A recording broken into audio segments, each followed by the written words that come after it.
Hello and welcome to Own Your Lane. This is the best place for ambitious people who are taking charge of their lives, making that impact, making that income, and living fulfilling lives. How are you doing today? This is the last episode of 2021.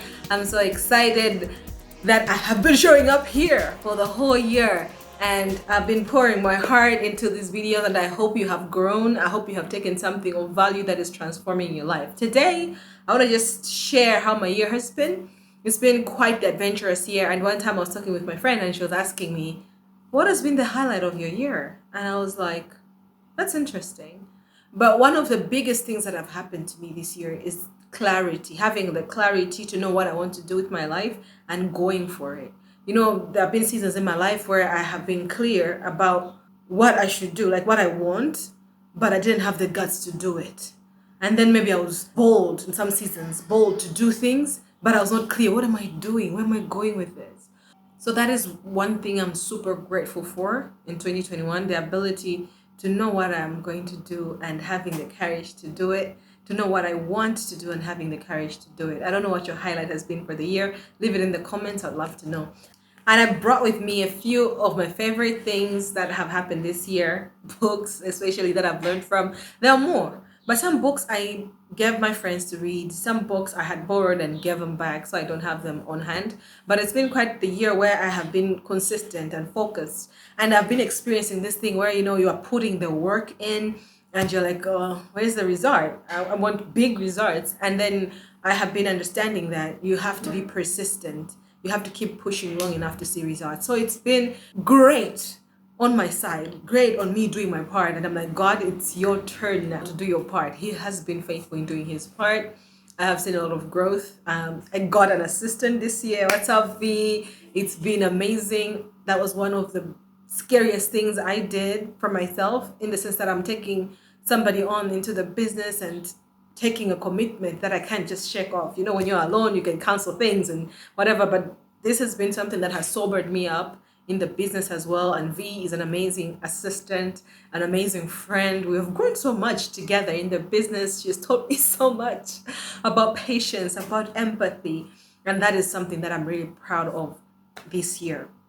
One other thing I had to learn was to stop overworking. I don't know if I have stopped overworking, but I have slowed down. I have been understanding where my strength ends and where God's strength begins. Ultimately, I rely on God's strength end to end. But there's a difference with a person who is thinking, I hustle and that's how I make things happen. I hustle. I have to hustle hard. I have to make things happen. And when you sleep, you're like, I'm wasting time. I could have been pushing things. That was me. So I was working too much. For a person who quit a high stress, high pressure job so that I could build a different lifestyle, I found myself falling back into that lifestyle where I'm hustling, working so hard. And I was asking myself, why did I quit my job? Did I take all this risk? Did I do all this transitioning just so I can be back in a place where I'm now overworking for myself? I've had to really go deep and say, why do I do this? And I realized that was really fear of failure, and also lack of trust in God, thinking it's all up to me, not knowing where to lay things down, where I'm like, okay, my job description is to perform 1, 2, 3. And I bring a report to my boss, who's God, who then has to run with everything else. Because there is so much I can do. Like, I can make this video, but I can't make you watch it. I can't bring more people to watch it. I can't make the YouTube algorithm or whatever algorithm is in place to bring it to the right people. I can't make that happen, but I can be here. I can show up. I can have a great attitude. And so just knowing my strength and knowing that I want to go at the pace of grace and not at the pace of a hustle has been also another thing that I have learned in this year. It's been quite challenging, but I think I've made progress. I've been very self-aware of this stress. I would break down and I would know, okay, I'm tired. I am just tired. This is not a sign of anything other than exhaustion. I have so many ideas that I want to implement, but I am only one person, and I need to be able to pace myself and to know some ideas are for now, some ideas are for later. One thing that I want to also share about 2021 has been having coaches. Oh my goodness, that's something that I've never consistently had in my life, even never had ever. I sought advice, I sought counsel, and I was listening to people. So I intentionally engaged coaches that help me in my journey, because I work basically in a cocoon where it's me and V, my assistant, and we just just us. It's different from a corporate office where you can meet different people and then you can see different personalities, different views, there's diversity. Then you can actually tap into different wisdom levels and excellence and work ethics and stuff like that because you're mingling with so many people. This time it's if I don't grow on my own, if I don't seek counsel on my own, I can just be in my own closed corner and do my thing. So I realized, and that's one of the challenges I had this year, to read Proverbs every month, the book of Proverbs, which has about 31 chapters. So I'll read it every month. If there are fewer days or more days, I'll just pack it in there. But every month, my challenge was read the book of Proverbs. And I couldn't help, I couldn't ignore the fact that it was saying, seek counsel. If you're going to build something or go to war, and we're going to war every day, right? You're trying to build something, that's a war. You're trying to make progress in your spiritual life, that is war. And if you're trying to go to war, you have to seek counsel. And so I intentionally put myself in a place where I even have to pay for this counsel, where I have to pay for a coach, and where I share vulnerably about what I'm going through, about the fears I'm going through, about my goals and my abilities and stuff like that. And it's been really, really refreshing. It has helped me grow so much. It has given me a perspective I never had. And I remember one of the lowest points in the year, I was just in a place where I was thinking, I'm just done. I'm just tired. And I talked to my coach, and the encouragement was so amazing. And even the giving myself time to be quiet, to meditate. Those are things that don't naturally come to me. But my coach has been helping me go through that. Like, you have to meditate. You have to have the daily quietness. And why does that happen? Self-awareness. It's just been amazing. So that's something that I did in 2021 that I'm super proud of. One of the most challenging things that happened to me in 2021 is letting go of my farm. I started entrepreneurship formally when I started building a farm. It was a horticultural farm, it still is.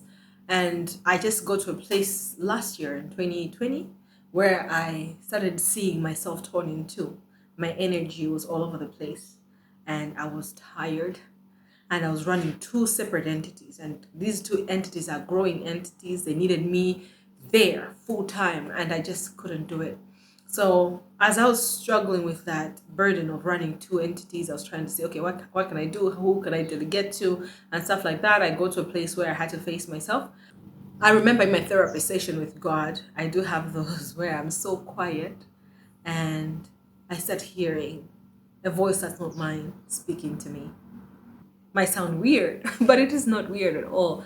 It's just, I know that it's not my voice because the reasoning is not mine. So I would hear questions like, if somebody was sitting with you and they were telling you this whole setup that you have, what advice would you give them? And at that point, I had been working on the power of focus. I had been reading a lot about focus and how very few people have focus. And I think I should recommend a book, The One Thing. That was great, helping me think about my ability to focus and all that. And I sat there and I was like, I'm not using that advice. I am not focusing.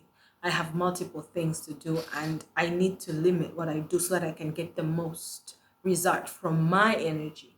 So if I have like 100% energy, I give 10% to this, 10% to that, 10%, like I will not see the traction that I want. So I had to get to a place where I was like, look, I need 80% of my energy going in one place so I can have traction. And that traction will bring rewards that allow me then to be able to employ more people, have a bigger team that allows me to do multiple things. That was tough. Realizing that was tough. And coming out of that therapy session and just saying, oh my goodness, I have to let go of my baby because my farm is my baby. And that's also part of the problem. I've been learning that you shouldn't make your businesses babies because your businesses require certain growth, require support, and babies have to be guarded. Babies have to be cared for. Babies have to be kept away from things. Babies don't grow up. And so I have been learning to not see my business as a baby, but to see it as a machine, to see it as, because when it's my baby, I make very emotional decisions that don't help. But I have to see it as a machine and invest in it, in its efficiency, in its growth, because I am counting on it to blossom, to get to a place that it runs on its own and it makes my life and lives of others better. A baby can't do that. So I have had to let go of a farm in that way. And to be able to do that has been tough. It took me about 3 months of just me processing it. And That might not sound like much to other people, but I process things really fast. I move fast. When I have made a decision, I don't wait for anything. I'm like, okay, let's move, let's go. But this time I sat, I was like, I don't want to make an emotional decision. I don't know if this is God speaking to me. Is it me? Am I just afraid? So it was a long process. And in the quietness of 3 months, I didn't even share it with my husband in those 3 months because I was like, I just want to sit with this idea and I'll just see where it goes. And 3 months passed and then 4 months, and I realized, oh, this idea is solid. It's not going anywhere. So that has been one of the hardest things for me to do in 2021. Very hard, but very necessary. I think it's part of a growth, being able to identify what you need in your life and letting go of the things that are not bad.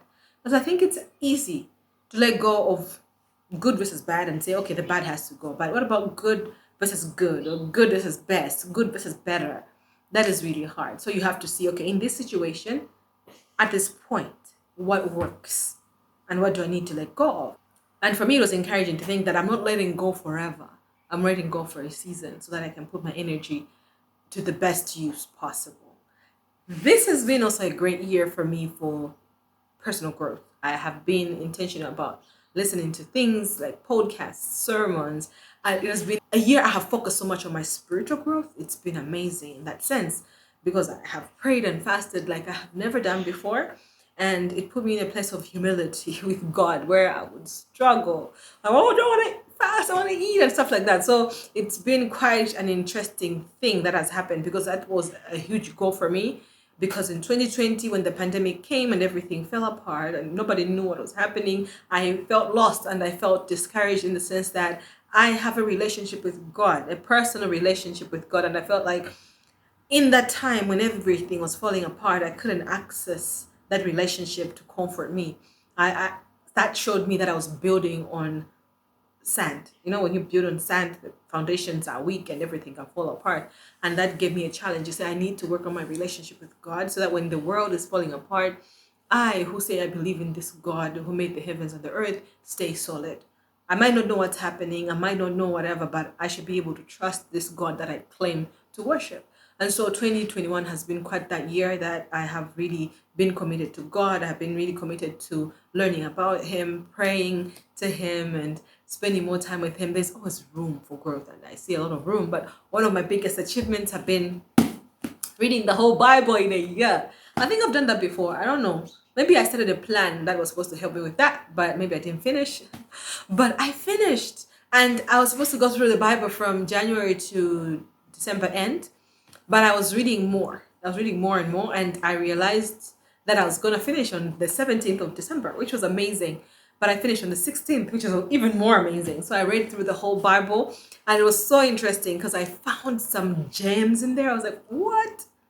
So one of my favorite books right now is Hebrews, because as I was reading through the Bible through the year, I've struggled with the book of Hebrews in the past. I'd be like, this is a confusing book. I don't understand what they're talking about. They're talking about angels. They're talking about Jesus. They're talking about faith. Like, it was just like, what is this? I'd read Hebrews, but what would happen in the book is I would just know, okay, I read Hebrews 12, then I jump maybe to Hebrews, like verses here and there. So it was a wonderful surprise to be able to read Hebrews in one go. I think that was the challenge. I was reading it in bits and pieces, like one chapter today, one chapter tomorrow. It wasn't making much sense to me that time. But when I read it like at one sitting, I think I read it in 2 sittings. I read it like that. It made so much sense and it blessed my soul. And I was like, I need to read this again on its own. I also loved reading the book of Jonah. It was an interesting one. I've known that story over and over, but it brought new lessons in my life, which was really exciting. I also loved the Old Testament because I was reading a chronological thing, so the Bible was put in that order. And so it was interesting to say, oh, this happened here and this happened here. And so that was so exciting for me to do. And I'm super proud of the fact that I was able to read this whole Bible this year. And the challenge for 2022 is to read through it twice. And you might think, why are you reading so much? It doesn't matter how much you read. You have to really, how much are you grasping? How much are you keeping? I have been learning about that as well. I've been learning that we have the capacity to process so much information. And just because you're reading one chapter a day or one verse a day doesn't mean you'll return it more. It's like you have a sports car that can drive at 120 kilometers per hour and you're driving it at 60. So we have capacity to consume much more than we do if we clear up our schedules. Like for me, people would say, okay, you're reading a lot or whatever. I'll be like, okay, I have cut my social media time. When I cut my social media time, I have too much time. I can read as much as possible. So we can watch movies for 3 hours. We can casually hang out with friends for 4 hours and not complain, but we can't do that with the Bible. And so for me, I was like, I need to make changes, because if I want the Word of God, the Bible, to be what influences me on a day-to-day basis, then I would have to invest more time in it. So that's my goal. And I remember in this month of November, is it November? Or in the month of November, I and V, my assistant, sit down and we talk about what are you doing this year? What goals do you have for the month? And she was like, what goals do you have? And my goal was, I want to read the Bible too much. I claim to be a Christian. I claim to love this God and to fear him. I claim to be committed to him. Yet, when I check my time, I find that there's a lot of time going to social media. So I was like, okay, I need to read my Bible too much. I need to see 2 hours, 4 hours of reading the Bible happen, So yeah, that has been a huge, huge encouragement for me. Another book I'm going to share that has been powerful is His Needs, Her Needs. I haven't finished reading this. I'm reading it with my husband. But, I talk a lot about marriage, but maybe not here, because I just have a few videos about relationships. But marriage has been one of those sharpening things for me, sharpening my personality. I have grown so much from being married. I've grown so much from having kids. I was a certain type of person. A certain type of person who was not disciplined. I was all over the place in my life. I had no good work ethic. I had so much going on that needed to put together, like great vision, great ambition, but very little to show on the ground, because I was all over the place. And marriage did that for me, where it humbled me, allowed me to learn to lead and be led, allowed me to be able to be grounded and raise kids and to be able to be consistent, stuff like that. Because when you're living alone, you can be like, today I live this way, tomorrow I live that way. But with kids, you have to have some sort of routine that you keep carrying on. With a marriage, you have to have some sort of humility to be able to lose some battles and win some battles. And that has just been crazy, crazy, crazy training for me. It's like Navy SEAL training. It's been tough for the personality that I have and the person that I was to be able to grow into this marriage, to grow into raising kids, and to be able to become a different person, a great, better person, actually, for that. So this book has been quite powerful to read and learn about other people. You know how sometimes you think, I'm right, you're wrong in most situations, but sometimes I have been learning that you're right, I'm right. How can we come together? And that is quite a challenging setup. I have my son over here who's staring at me. But anyway, so this has been quite an amazing book. His Needs, Her Needs by William Harley. Another one I'm reading is The Power of Positive Thinking. This is what I'm reading now. And it's just been one of those books that are practical. They make faith practical. Have you been taught those things that, God will make a way? You make things work. Just love the Lord with all your heart. Put God first. We say all these things and you sit down and wonder, what does that mean on a day-to-day basis? What are you asking me to do? Okay, I want to put God first, but what is that? Okay, I want to trust God. He will fight for me. What do you mean? So many things we say sound cliche, sound good, but we don't have the practical means to them. And this book is helping me with that, and I'm loving it. I'm loving it so much. So yeah, that's a recommendation for me. But one of the books that I loved this year was The One Thing by, I don't know who wrote that, but if you Google it, you'll find it. The One Thing. It's an amazing book. You should read it. So yeah, that's about it for me in 2021. I have grown in so many ways. I'm looking forward to a lot of harvest in 2022, to be honest, because I have planted this year. I have been faithful to plant. I know it's by grace that we receive so many things from God, but I have just never done my part like I have done my part this year. And so I'm like, God, look at your girl. Look at your girl. It's been great. God has supported me in so many ways. I am grateful. One of my blessings for this year is she's more than an assistant to me. She's like a therapist too. She's like a sister, a baby sister. She's solid. She's so compassionate. She's so nice and kind. And that contrasts me because I'm kind of tough and maybe don't feel so many feelings, but it has challenged me to see things differently. And so I'm grateful that God brings the right people at the right time in your life as you align to His will. I am also grateful this year for my husband. He has just been a rock for me. I do what I do. I'm able to dream and pursue things because he holds me down in so many ways. I make fast decisions. I run really fast, and I couldn't be able to do that if he wasn't like the wind beneath my wings. I don't know what that means. But anyway, like, when you fly and then you have to land, that's my husband for me. Like, he's there holding everything down. When my energy is depleted, he's there. When I'm like, okay, now I ran out of all the money, what can I do? He's like, okay, I got you. So that's been a blessing. And for me to be able to see that, sometimes people do great things in your life, but you don't see it. Therefore, it's hard for you to appreciate. You appreciate after they're gone. I am grateful to God that I'm able to see that blessing that is there. And my two kids, who are like a class in leadership and patience, every day, I'm like, Lord, help me raise these people better. They are such a blessing to me. And they train me to be quieter, to be kinder, to even put off some things so that I can value the unseen, value the things that don't look like work, value going for ice cream, value going for walks and stuff like that. I am grateful to God for that. And I'm excited for all that He will bring moving forward in 2022. I hope you had a great year. I hope you learned something, take something from this video.